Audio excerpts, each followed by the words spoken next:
Denmark podcast. I'm Kay Zander-Mellish. I love old books. I love the kind of old books you get at antiquariats, antique bookstores, or on the Internet Archive. And I have a good collection of old books about Denmark.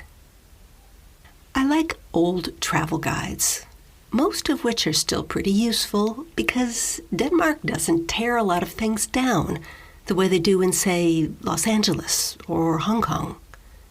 In Denmark, you'll pretty much find most castles and monuments right where somebody left them hundreds of years ago.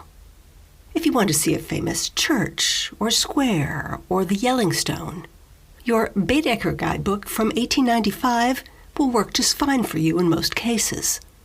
But I can also recommend two great old books on Denmark, which you can probably find at your local antique bookshop or on DBA, the Danish auction site owned by eBay.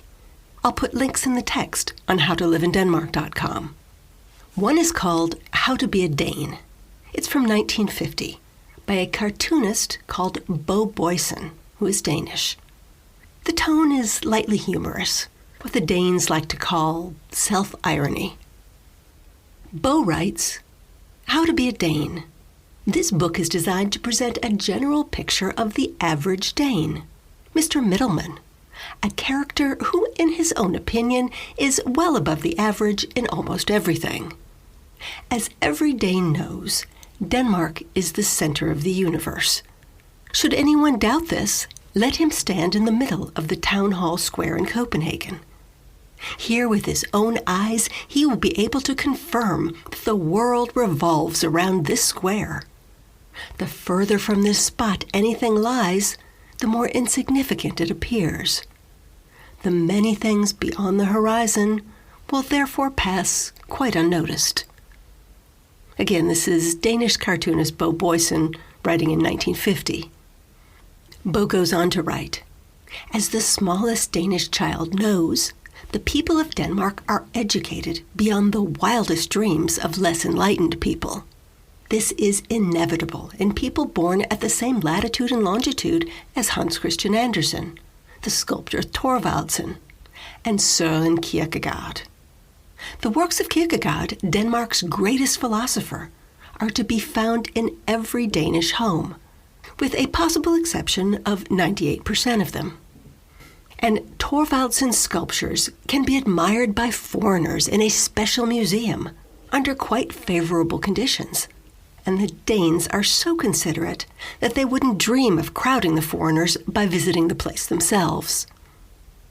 That's Bo Bojsen writing in 1950, and I can tell you that in 2021, the Thorvaldsen Museum is still mostly empty most of the time. As I said in a previous podcast, if you want to meet up with a secret lover, make a date at the Thorvaldsen Museum, because you will not meet anyone you know from Denmark there.